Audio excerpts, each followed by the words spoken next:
So I'm going to demonstrate what muscles to foam roll if you're a runner. So if you're a runner, you're moving in mostly a sagittal plane, you have a lot of hip flexion going on, your quads are going to be tight. So let's start out with the quads. So you're going to take the roller, place it on the very top of the knee, get down to your forearms here, and foam roll to the middle of the thigh or the quad, all the way back to the top of the knee. I would stay here for about a minute, focusing on the areas that are the tightest. So wherever you feel the most tender spots, the points of the most pain, that's where you want to focus on and stay on. Once you're done there, you'll take it from the middle all the way up to the hips. I'm doing 2 at once. You can also do one leg at a time. That would look like this. You would bend one leg, focus on the left and then the right. This I actually feel more pressure with. So if you want a deeper penetration, I would definitely recommend you roll one leg at a time. Focusing on each muscle for about 2 minutes. So after you're done with the quad, as a runner, your hips are going to be tight. So definitely foam roll the ITB. So you're going to start out on the side, like you're going to get into a side plank. You're going to start in the very top of the knee. You can bend one leg and you're going to roll to the middle of your IT band all the way back down to the side of the knee.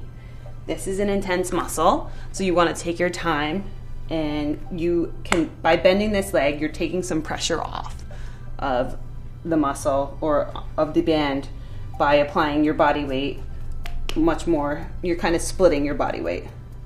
If you want more pressure, you could always just stack your legs like that, and that would be pretty intense. But again, this is a pretty painful one to roll, so just take your time and break it up.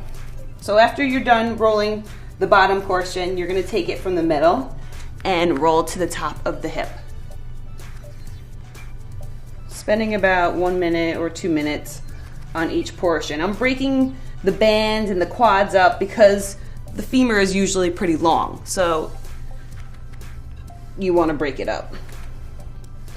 That will also ensure that your alignment stays right.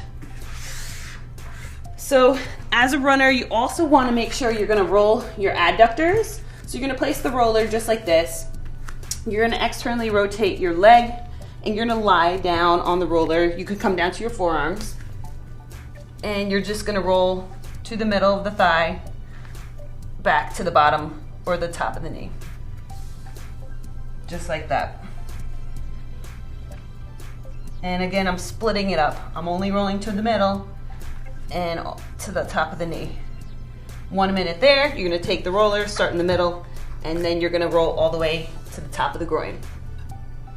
The adductor is an often neglected muscle to foam roll, but it's very tight on most runners, so you definitely want to make sure you get it. So the last important muscle I would say for most of my runners to roll are your glutes.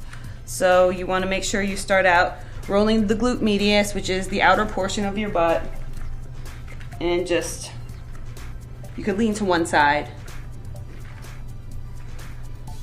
Go toward the middle, focusing more on your glute max, and then you would switch sides completely and roll the right side, glute med, and then the middle, which is the glute max.